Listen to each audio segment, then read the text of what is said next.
Expected to seek out the best 2 words to describe the activity. The Yoruba Unity Forum is conducted. Be the first to know. From the north, south, east, west, and around Africa, we break the news. Women in Nigeria. Now you can catch all the actions live as the news breaks. We are Core TV News. Welcome to Core TV Primetime News, a 24-hour news station.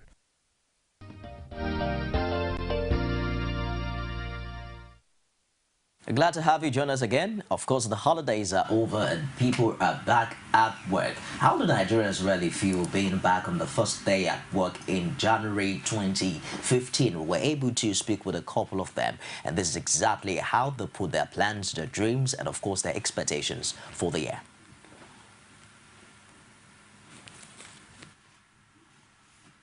Enough to do. And like this morning, as you can see, business has started. I want the government also to take care of the worker, so that when you take care of them, they will surrender they will do their best to make sure that they are doing the work very well. And we have worked through 2014. And the other thing, we have achieved so many things, and many things are yet to be achieved. We want to get them this year. I'll search for new grounds, better grounds, get another better job. Festive period, they should just increase the welfare packages for staff so that rise and those give us, both senior staff and junior staff, a lot of takeaway, yes. Because the last 2 years was better than this one. Despite the fact that we do not have facilities much like the lights, especially, Nigerians are still working. Everybody is buying a generator just to work. I think we are good. She says Nigeria is doing fine because people are still buying generators. Would that be a good yardstick to define how well Nigerians are doing economically?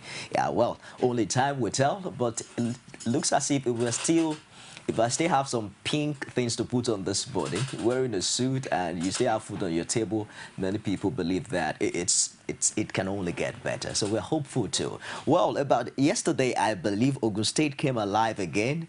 And this time around, the former president, Olusegun Obasanjo, is in the news again. You recall December 8, I believe, when he released 3 volumes of his autobiography, My Watch. Many have said that content of that book has heated up the polity. There was a response to that by Yinka Odumaki, also releasing Watch the Watcher.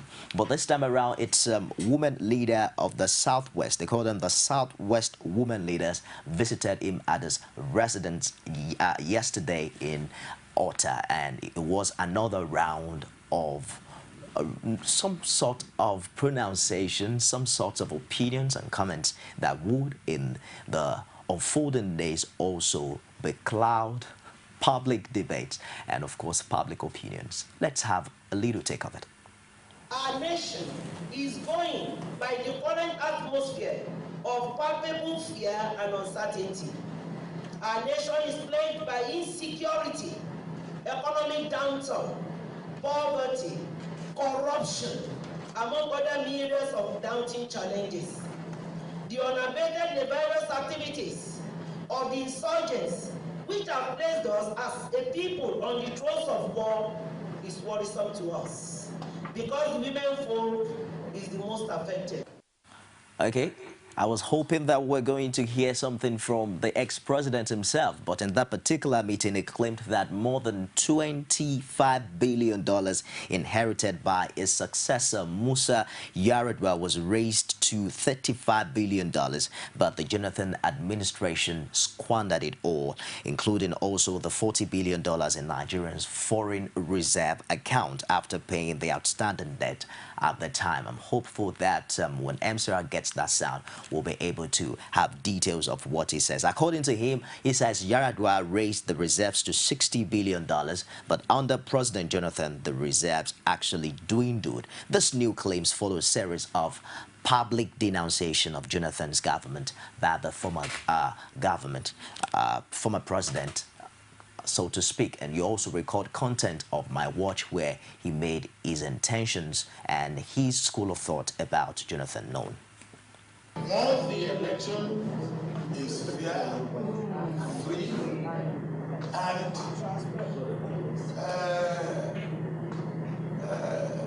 uninterrupted and uncorrupted, then the verdict is that of the people. And if the people have given their verdict, then if it's in your favor, be grateful to the people, be grateful to God, and serve the people committedly. If it's against you, be a very gallant loser. Most of the GC parts were spoken in Yoruba. However, the former president ruled out the possibility of Nigeria disintegrating after the election, saying that he had been told that he would be the last president when he was contesting the election in 2003. You recall certain postulations. Some have allegedly said that the United States of America has one time postulated that Nigeria would disintegrate sometimes around 2014 and 2015. We're hopeful. And of course, the former president is also quite hopeful that there is no such thing happening soon. Now, let's also find out some of the very amazing things that took place on the first day of January 2015. Well, there were some sort of strike actions last year. We saw ASUB actually going on strike for close to 11 months thereabout. We also saw the Nigerian Medical Association going on strike, even at a time when Nigeria was hit badly by the much talked about Ebola virus. But judiciary workers began a nationwide strike on the very first working day of the year 2015. Of course, the Judiciary Staff Union of Nigeria shut down all courts across the country to press on its demand for government at all levels to this time around comply with the judgment delivered by a federal high court on financial autonomy for the judiciary. Here's the report as packaged by our correspondent in Abuja. It's the first working day of the year, but while many Nigerian workers are back at work, judicial workers have resolved to start the year with a strike. The striking workers insisted that the ongoing industrial action will not be called off except government complied with the court injunction granting financial autonomy to the judiciary at all levels. Today being the day that we are resuming work, you can be a living witness in the Federal High Court. We are here. It's a total compliance. Our people have stayed home. In all the nationwide, the report we are receiving, everything is almost 99% perfectly working. And we assured you and the Nigerians that that's not going back on this strike until and unless they respect the court judgment. The Court of Appeal headquarters is one of the courts under lock and key, and judicial workers say they are not prepared to back down. They blamed the state and the federal government for refusing to respect an agreement signed with the union some weeks ago on the financial autonomy for the judiciary. We felt the executive arms of government are changing the provision of the constitution. In a civilized way, we went to court and asked court to interpret whether that practice is the correct provisions of the constitution or otherwise. And thank God the court said, no. Apart from where the operation of the state executive arms of government are doing, revert to what that provision says. So that when the money came, you should pay directly to the judiciary, not you will be waiting for the chief registrar, the accounting officer to be going to the cap in hand, begging to collect money from the executive arms of government and decide how much to give or not.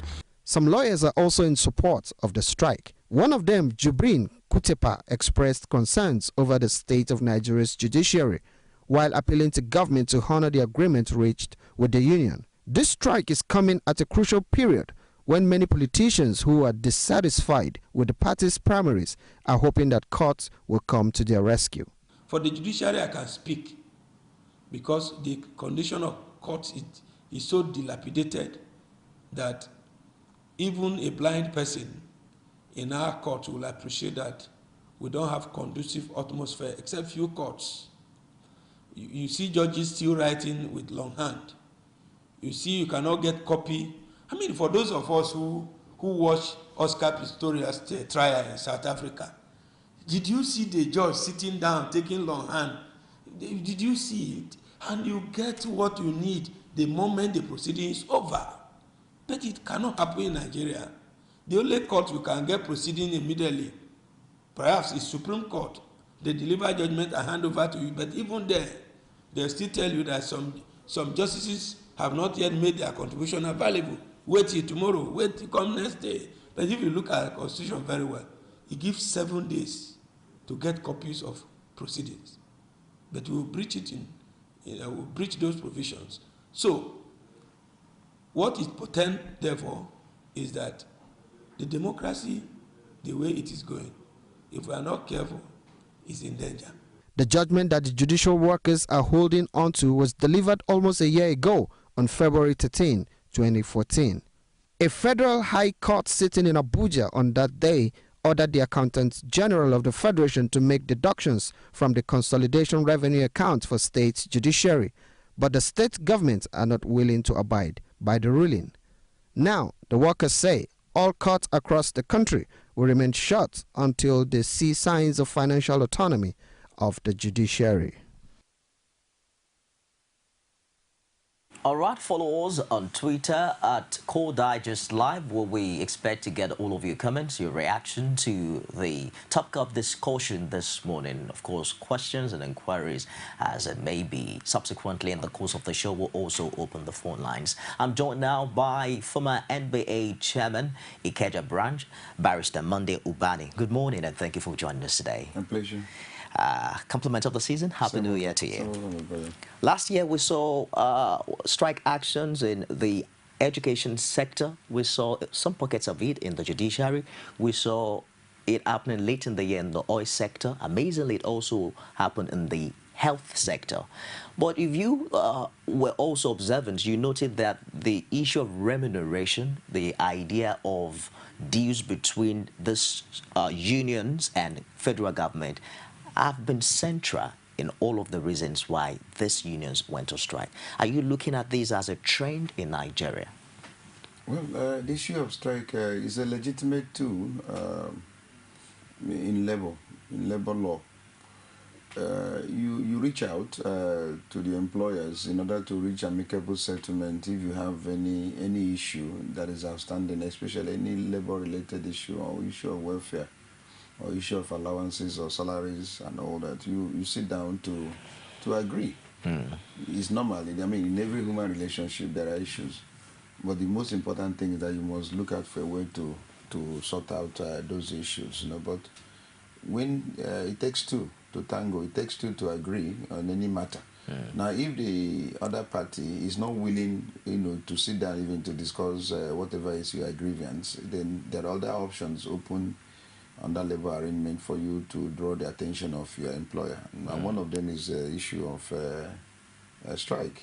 People use strike as a legitimate tool to ensure that there is a consensus on some of the outstanding issues. Over the years, we've had several issue of strike. You mentioned Nupe and Pengasan, not something that is peculiar to this administration. But it has never happened before that a particular union would be on strike for almost 11 months, as you mentioned, and the government felt very unconcerned and allowed it to linger on, especially in a sector that is very important for human development, for the economy of the country, and even for the way you are being rated internationally or in the eyes of the world. It happened in Nigeria. And so as I'm speaking to you, I know the medical staff, some of them are on strike. They're on strike in some all over the country.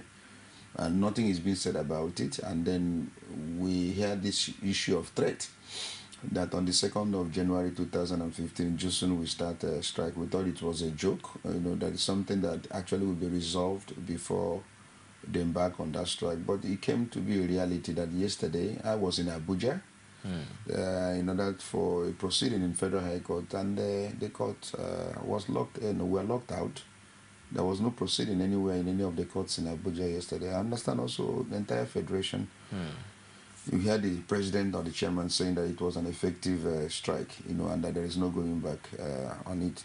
Before we get to the details of this particular issue, the question that comes to mind is, has strike action really brought lasting solutions to all of the challenges that have been brought to the table? Yeah, in some instances, yes. He has drawn the attention of employers, and they will sit down and then agree, especially when you're not making any money any longer, you know, from your line of trade or whatever, and the workers are saying no. Because oftentimes what we hear is we're going to suspend the strike, we're going to dialogue. There hasn't been a time where the solution is actually brought at that instant. It's just been, let's postpone it, let's suspend it. And most of these actions just spring back up again in time.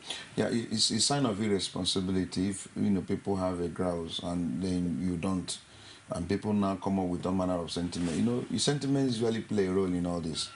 You know, especially in the time in the educational sector, a lot of accusations. Oh, it was opposition that was actually using the union, you know, to do what they were doing, and all manner of sentiments flying about. So sometimes you have to also, you know, listen and be sensitive, especially when people start pleading, and you know, stakeholders start calling and say, look, I mean, try and be reasonable in this matter. Go back and then continue discussion.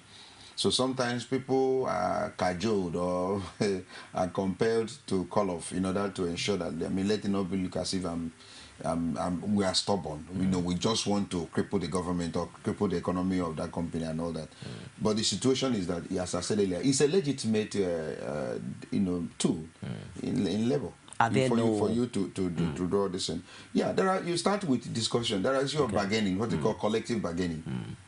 If there is you by collective, there are procedures actually in labor law for you to resolve issues. It is only when, you know, there is a recalcitrant, you know, so the other party is recalcitrant and say, I'm not going to listen to you, in whatever I say is the final. In fact, you have no even right to have any grounds. You have no right to even demand for whatever you are demanding. Then people now resort, okay, in that wise, let's cripple, you know, this and see whether it will not have effect on you. You know, not ordinarily there should be discussion.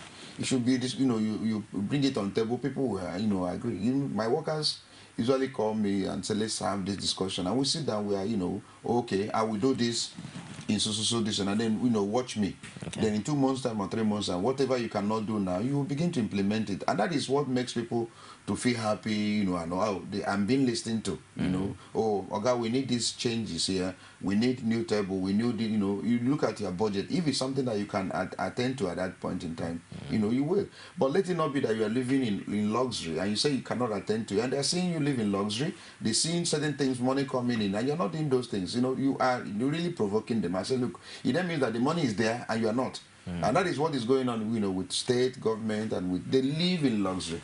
If you see their entourage when they are going, you know, you see the personal aides and personal assistants, you know, they always, you know, enjoy luxury. But when it concerns workers, you know, that work, you know, in the civil service or work for the production of the, you know, what the state runs with and all that, they tell you that, oh, you have to tighten your belt. The allocation has dwindled. No more money is coming. You know, why is it that it's only other people that will always bear the brunt? Our political office holders, the political elite, you know, do not in any way make room, you know, for any suffering or any pain. The pain must always be borne by the other party. You know, now in the issue of let's be specific with Johnson. I mean, there is a provision in the Constitution that says the head of judiciary must be self-accounting, must be given the money, and should be the one to disburse. Now, every year there is a budget, an annual budget for judiciary. The money will be approved by the National Assembly or by the state houses of assembly. Then the executive will hold on to that money and will not release the money to them directly. They have to now come, you know, every time they need money, oh, we need this, then they will now be releasing the money piecemeal. Sometimes they will tell you there is no money to be released to you. And that is contrary to the provision of the law. So over the years, they've been, you know, agitating that this is wrong. This is a constitutional issue, and nobody listened. And so what they did was now they employed a lawyer, I think Abakova, who now went to court over this on their behalf. And last year, January, there was a pronouncement of the Federal High Court. I think it's Ademola J, you know, Federal High Court, Abuja, that made a pronouncement. I said, look, this is wrong. Look at what the law says. Based upon the provision of this constitution, this is the situation. Monies meant for the judiciary should be released to the head. They will be the one now to determine how to spend it. And we know there are issues with judiciary. We are complaining issue of long delays, issue of infrastructure. You hear the lawyer talk about, we're still writing in long hands. If you go to the court, most times there is no light. The building sometimes, some of them will be leaking, no fan, no air conditioning. So a lot of issues, because of issue of funding. So if the judiciary, if the law now has been, a pronouncement now has been made by the court, do they need to go on strike? Did federal government appeal that? Do they need any court, any strike action for government to obey the judgment of the court if we're operating, in a sense, in the same climate? If a pronouncement has been made by a court and you have not succeeded in reversing that particular pronouncement of the court, are you not supposed to obey that court order? Did the federal government appeal the court judgment? I don't know whether they have appealed. Even if they have appealed, appeal does not operate as a stay. Okay. If you appeal, you still have to bring a motion for stay, and if the court now grants you the stay, fine. But if they have not even granted, you have to obey, obey until that particular... Does it baffle you at all that the federal government at this time is not obeying the court's injunction? Why will it baffle me? They don't obey them. There are many judgments. There are several judgments given against federal government agencies, including commissioners of police all over the state, including the IG, which they have refused to comply. And we say that, we make a rule of law, our political objective. I mean, the present government mouse it, and they tell you that, is it the point that they choose which ones to obey and which ones to disobey? A pronouncement of the court ought to be obeyed until it's reversed by the Court of Appeal or by the upper court. If it's not reversed, you have to obey it. And then you appeal. It's when the appeal is, your favor, you can now, say that you can't obey that particular judgment. But this is not the first time that we will see court judgment not being obeyed. Not far ago, we also heard of a court judgment that ordered the launch of the former president's book not to be published, but he went ahead to publish it. Would you say the Nigerian judiciary is more or less becoming a toothless dog? Well, if you don't use the powers that are given to you by the law, impunity will grow up in the system, and people will begin to do certain things in order to humiliate you as an institution, more so if that particular institution is also corrupt, and they found out that, you can buy justice. A judge was recently slapped and beaten up and even stripped, and his clothes was torn. That was the first time it was up. I know that things happen within, fights usually take place but not a judge being beaten. But a judge was beaten, and what happened? Nothing happened about it. So what happened is that impunity grows in any system where, that is, offenses are not punished.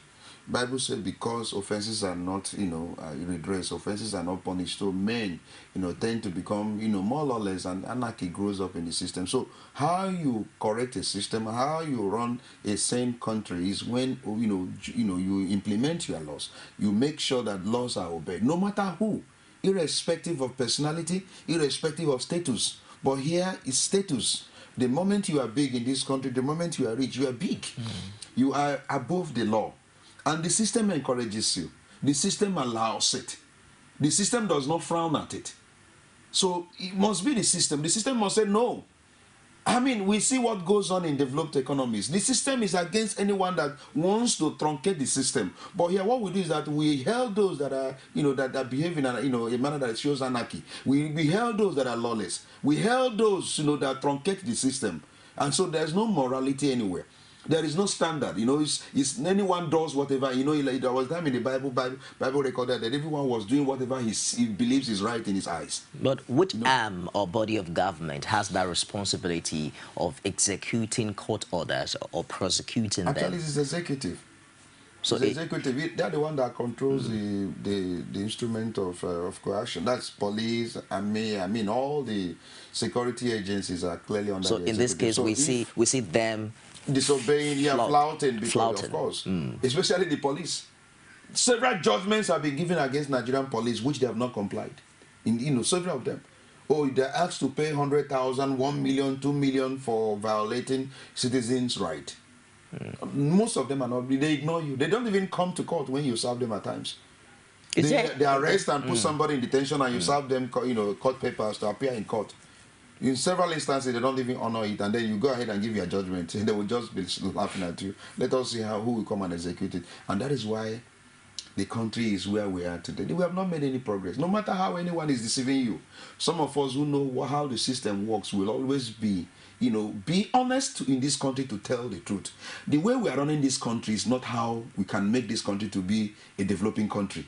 We are not running a country that, we want to set as a standard. There is no standard.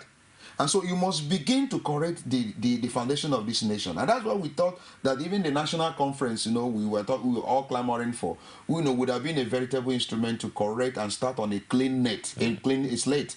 The president, some of the recommendations that were made, they just put it in the dustbin, and that's the end of it. We didn't hear the president talk about the report of the national conference, even in the 1st of January, broadcast.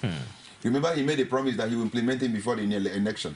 He didn't say anything about it. He didn't say anything about the Chibok girl. There are many issues that we have expected our president to address, especially that confab report.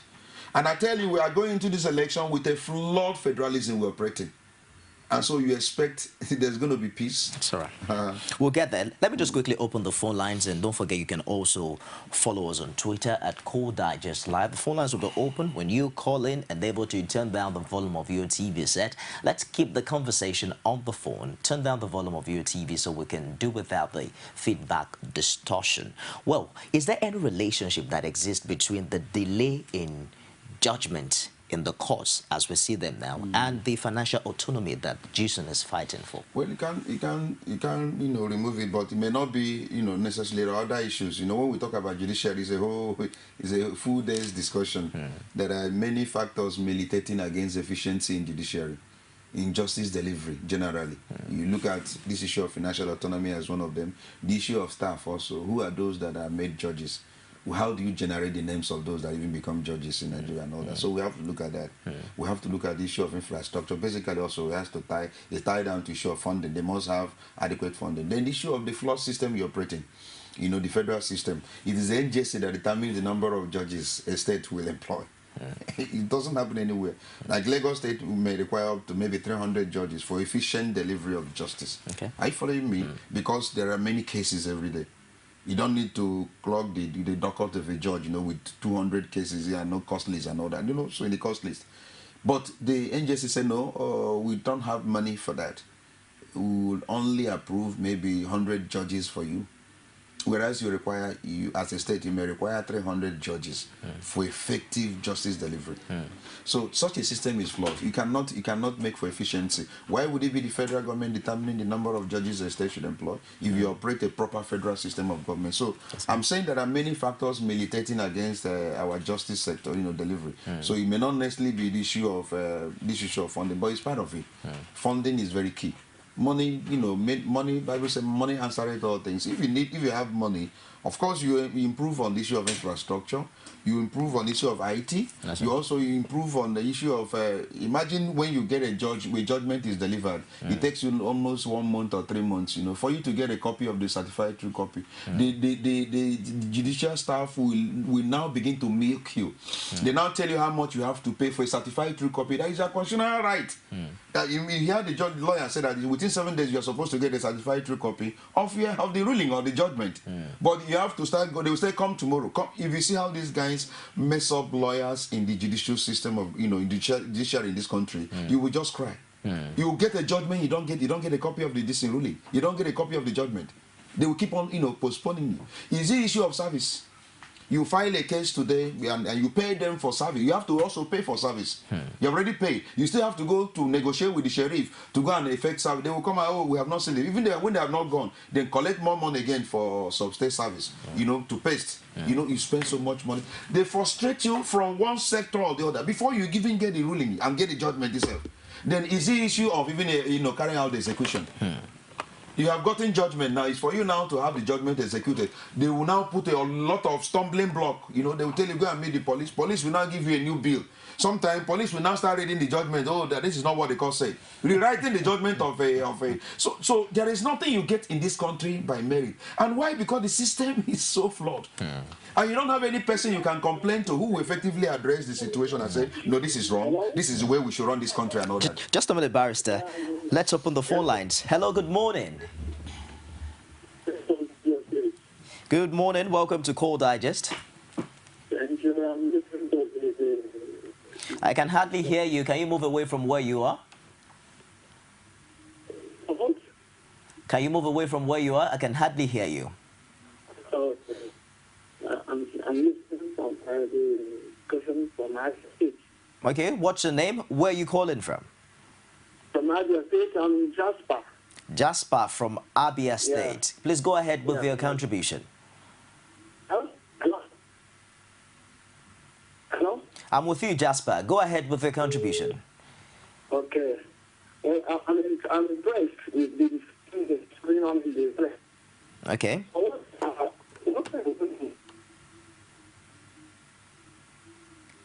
I'm afraid you have to call us back, Jasper. There's something wrong with the clarity of the call. We'll appreciate you calling back. From Abia State. From Abia State. So far away. Quite far away. Well, are we looking at a situation whereby even the leadership has been overwhelmed because the way you put it now looks like a myriad-headed challenge that we have with the Nigerian judiciary. There are issues, and we need to start tackling them one after the other. There are so many issues militating against the progress of this nation. The judicial system is very, very key. If you really want to make progress in any nation, your judiciary must be very strong, must be very independent, and must set parameters for morality, for laws to be obeyed.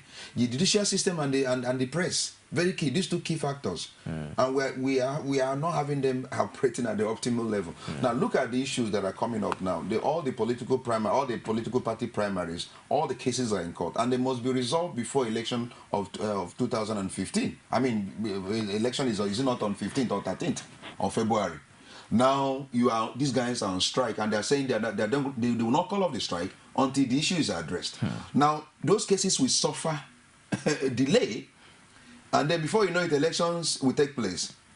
And those pre-election matters, I don't know what will be the consequence. So you can imagine. So it is in the interest of this country for these people this matter to be resolved. And I will call on President Jonathan to do all he can. If this man wants us, he's coming back, he's asking to come back and all that. One of the things he should do now is this issue that have cropped up now. Let him show leadership by addressing the issue of Josun immediately, and let this matter be resolved this week. If this matter goes beyond this week, then whosoever is in power have no reason appealing to Nigeria for any vote. It's as simple as that. From the way it looks, does it look like a matter that can be resolved within a week? It can be resolved. You call the accountant. You hear them say it's accountant general. They have signed over 7 MOUs in which government say, look, we will abide by the, with the judgment of the court. So what is wrong in abiding with the judgment of the court? If I have a budget of 10 million approved to the judiciary, what is wrong in releasing that 10 million to the judiciary? Why will you think you are competent enough to hold your own money? That the head of judiciary is not competent or does not have integrity to hold their own money and disburse their own money according to what the law says?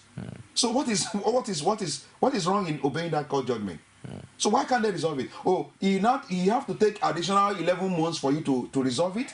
What does that show you as a good leader? If a matter you can resolve now, it has to take you another distance, and then you now, cause so much, problem in the economy and in the system. Whereas you can show leadership and say, let me resolve this matter. If the court has said this and we have not overturned it at the Court of Appeal, please go and comply. And chicken out, and everyone will be happy with you. Why is it hard for the federal government to Because the way they run this country, there are those who do not mean well for this nation. Because the same thing happened in the educational sector. Some of us started crying. Why can't you address the issues of the ASU? Resolve these issues and let our children go back to school. They refused. They were calling them, oh, it was opposition that was engineering them. After how many months you still came and agreed with what those guys were raising as issue? Meanwhile, you have truncated your academic calendar. And your university is not being rated. In fact, you destroy your university further because none of your university is within international index rating. Are you putting all the blames for this strike action at the doorstep of the federal government? It's not a question of federal government, including the state government. I have my own state governor who says that it is impossible to grant financial autonomy. Which state was that? That is Lagos State. Mr. Fashola, senior advocate of Nigeria, said that. I said that is wrong. How can a lawyer say that? A senior advocate of Nigeria says it's impossible to grant financial autonomy to judiciary, whereas it's a constitutional issue. And the court has also made a pronouncement. What are you saying, sir? So the state governors also are not ready to comply with that because they want the judges to be coming to them with cap in hand, begging for the money that belongs to the judiciary, and they disburse as it it pleases them, and in that hold the judiciary also to ransom, because who pays the piper, they takes the tune, and that's why judiciary has not been independent. Imagine a particular incident that happened in Abia State, where I come from. A judgment was given in Federal High Court in Abuja, saying the primary election should not go on because of irregularities and complaint of a particular plaintiff. The state government went and arranged a judge in Aba Judicial Division who sat that same morning and pronounced that the primary should go on. I mean, made a pronouncement, not adverting his mind to the judgment of Federal High Court in Abuja. He said they must go ahead and hold the primaries. They arranged him that money, and an election took place. It can't happen anywhere in the world except in Nigeria. Now, because that's what they are holding the judges, on their jugular. They use the finance to hold them. They will arrange judgment for them like that. And that's why you find it difficult sometimes to succeed against the state government in any of the state high courts. That's why most people prefer to go to Federal High Court at times. So what we're saying is that the governors are also guilty. They are not in agreement with the constitutional provision, or even in agreement with the judicial pronouncement of a court, that there must be financial autonomy for the judges, for the judiciary. What would be the legal implication of having this strike action go on with all of these political primary cases still in court? Very fatal, sir. Very fatal, because you need those cases to be resolved. In fact, most of them, the courts have even agreed that they should be disposed of expeditiously, taking into cognizance the fact that we're having election just less than 40 days. So you are now on strike, and these guys are saying they will not go back. They're not going to call off the strike until that issue is addressed, and government has remained, recalcitrant, and they say we're not going to obey that judgment. So in that wise, the economy will suffer, the polity will suffer. There are political consequences, and there are legal consequences also. They can totally... If those issues are not resolved before the election, there are legal consequences. Hello, good morning. Welcome to Call Digest. Good morning, are you there? Does this consequence, or all of these consequences, does it include the possibility of making an election null and void afterwards? Well, as I said, there are legal consequences. Now, these are pre-election matters, and they need to, especially the issue of the primary elections. The candidates now have been presented, by the political parties to INEC, and there is a new electoral law that says if you don't contest an election, you cannot be declared winner, taking into cognizance Amechi's case, though they have to, correct that, that particular judgment in an electoral law. Now, there are those that are saying there were so much irregularities in the primaries. There are those who are complaining that they were excluded. There were those who are complaining that delegates were not, properly, elected and all that. So those issues are, pre-election matters that should be disposed of. So if you don't dispose them off and you now go into the election, it doesn't mean that those people who were not properly elected in the primary election will now be governors, will now contest election in 2015, whereas it ought not to be so. So I am thinking, I don't know whether any federal government executive is watching this. I don't know any governor is watching this. Whatever they can do to have this matter resolved this week, in time. Let them whatever, because that is what leadership is all about. Hello, good morning. Yeah, good morning. Welcome to Call Digest. Please, I want to make a contribution. What's your name and where are you calling from? Yeah, this is Jude from Delta State. Jude from Delta. Good morning. Go ahead. Yeah. Jude, go ahead with the contribution, please. Okay. You see, when you see the issue that my man is raising up there, can't you call the public to make contribution? Whether they will vote, whether they will call the president to ask him what is his opinion towards this thing, and the opinions of the people. The opinions of the people in this matters a lot. When the judiciary, who is the head of the nation, if that place is not handled properly, they cannot execute it. That is no country. It's a lawless country. Let them invite the president. What is his opinion? What is his plan towards this judiciary? What the man is saying, that is my contribution. So, thank you very much for calling. We need to vote for the people. Should we call the presidential? Should we call the presidential to press and ask him what is his opinion. Let the people vote and let people vote and invite him and say, see what is happening. What is he saying about it? Thank you. That is my contribution. Good to hear from you, Jude. Yeah. He's saying that in fact, if we have president line now, if it's a country where, these people give us this, have somebody, call the president or even call Ruben Abati. What are they saying concerning this? In the light of this thing, this legal implication, and most of the things we have raised here, what is the federal government doing concerning resolution of this matter so that these guys can go back to work, so that these matters can be disposed of? We don't even need any one-day strike in judiciary because any one day in any economy, you have lost so much, it has drawn you backwards. So any government that is serious, and they're all canvassing for vote. I hear that Buhari will start his own, campaign tomorrow. Just a minute, Barrister. Let's take this call. Hello, good morning. I say good morning, sir. Yeah, morning. My brother. Welcome to Call Digest. Okay, I'm calling you from Yola, sir. Yola. My name is Saidu. Saidu. Saidu from Yola. Saidu is calling from Yola. Good morning. Go ahead with your call. With your contribution. Okay, my contribution here is, please, I want to know whether this is theory. They say they have been going to strike. And if they are going to strike, this is their major problem because we most of Nigerian people, we are not this judiciary they are dealing on. You understand? Because those people are ruling Nigeria. So they are breaking the law every day. And those judiciaries, they have nothing to say for them. They are not helpers. Especially now, if you have problem with this, those people, they are ruling Nigeria now. If they carry you to go court, you have immediately, they will do what they want, and they will take you to the prison.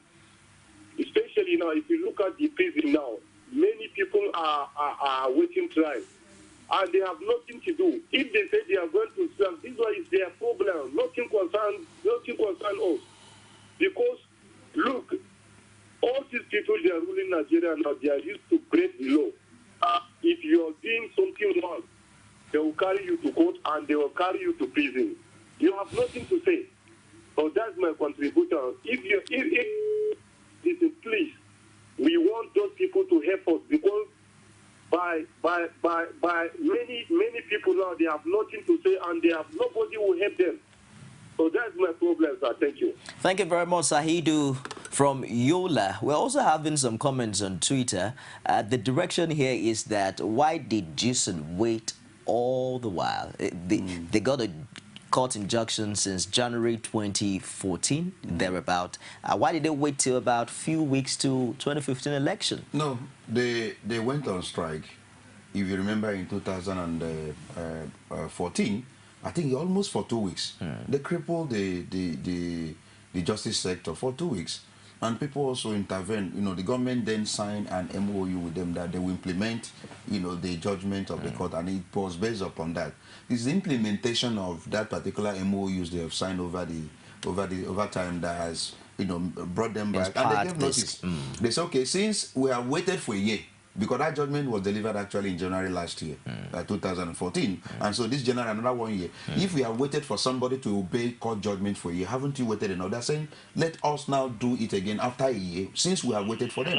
The worst stop government, if God must, that question that person is asking is, there's ulterior motive. Is he now saying it because of election, that's why they're going on strike? I mean, just a minute, let's take this call. Hello? Those are sentiments I don't like. Hello? Good morning, good morning. Yeah, good morning. Yeah, this is Kola Wale speaking from Ilori. Good to hear from you, Kolawole. Go ahead with your contribution. From Ilori. All right, Kolawole from Ilori, go ahead. Yes, what I know is this. Yes, before Nigeria can be developed, there must be an autonomy for what we call judiciary worker in this country. Any country that will have development, total autonomy for judiciary. Because the way things are going in this country presently now, we discovered that it's like the federal government, or what can we call it, the judiciary are being corrupted already. But if there will be a correction to this, they must give total autonomy to the judiciary so that they will be independent. They will not depend on federal government to do whatever they want to do. So with this, we are only appealing to the federal government generally that they should do something fast as soon as possible for this election so that the things will come back to normal thing. Because as you see these people striking now, they are on strike, the whatever call it, they refuse to sign their whatever, some other letters and anything like that. Please, we are only appealing to federal government that they should come to their head so that things will work well in this country. If we want this country to move forward, it is a collective responsibility of all. Please, that is all. May God bless Nigeria. Thank you very much, Kolawole, calling in from Ilorin. Are there no other alternatives to strike actions? Well, I think you bring just soon, executives and ask them whether there are any other options, they should exploit in order to address their grievance and probably get government to obey them. I think, as I said earlier, they've had meetings now, and they heard a man say that they have signed 7 MOUs. So what other method do you want? Maybe you bring them here, they will tell you, or you suggest to them other method they will use to draw attention. Let us take the last call for this segment. Hello, good morning. Hello, good morning. What's your name, please? Where are you calling from? Bala Zakaria from Mina. Bala from Mina. Bala Zakaria from Mina. Okay, let's just use Bala for the sake of the guy typing the name from Mina. Please go ahead with your contribution. Yes, I want to contribute my quota to your discussion. All right. Yes, it is. There is a great thing that a country devoid of justice is a country devoid of development. You have to turn down the volume of your TV set, Bala. He's listening to himself. Okay. So, a country devoid of justice is a country devoid of development. What we are witnessing in Nigeria is a kind of government that has no regard for the rule of law. I think there should be a contempt of the courts against the government because there is a court judgment that asks the government to release the fund that due for judiciary. But I don't know why they are holding it. And whenever there is a court judgment and it's been violated, I think there should be a punishment for violators so that it will serve as a deterrent to others. So that is my little contribution. I begin to wonder how the court intends to punish the federal government in this matter. They can call the accountant general and commence a contempt procedure against it because these people are saying that is the man that they have even government has even asked to obey that court and he has refused to comply with it. He's the one releasing the money. He's the one in charge of the money of this federation and the accountant, and he's not releasing the money. My take with Nigeria is that we should not listen to politicians in this their new campaign, except they resolve this judiciary and the medical staff crisis. We cannot have medical this thing that is on strike for this and government feels unconcerned and they go about campaigning for war, campaigning for who? So Nigerians should resist them. Whoever, both APs, all of them that wants to come and campaign, please go and resolve the judiciary staff go and resolve the medical this and then you come and talk to us. Who are you going to rule when there is no life, when the economy is in shambles? So I think we should begin to, that consciousness must come to that level where we begin to hold these people accountable and holding them to task. I think my own take is that this matter must be resolved this week. If any government fails to resolve this particular judicial staff union crisis this week, then they have no moral right to ask for any of our votes. Honestly, we should hold them to their distance. They should ask the money to be released, and it doesn't take much much argument. In fact, only 3 words: release our money now. Our money. That's all. And they will obey. And tell the accountant general, and these guys should go back to work. Please, it's important. Barrister Mondebani is the former NBA chairman, Ikeja branch. Thank you for joining us on this segment of the show. We'll take a break now. When we come back, we're going to show you pictures from Enugu where a clergyman. This is not the first time, actually, that clergymen will be bearing their minds on politics, but this took a different dimension. Many have been saying that the Reverend Abed Dopu speaking as regards his position on Goodluck Jonathan's bid for re-election in 2015. All of that will be coming up shortly after this break. Don't go away. Has it been a difficult task for you to purchase exquisite, classic, durable, and sturdy furniture that will last the test of time? Here is good news for you. Purchase high-quality furniture for your household, offices, hotels, and schools at Prince Interior Furnishing and Furniture Company Limited.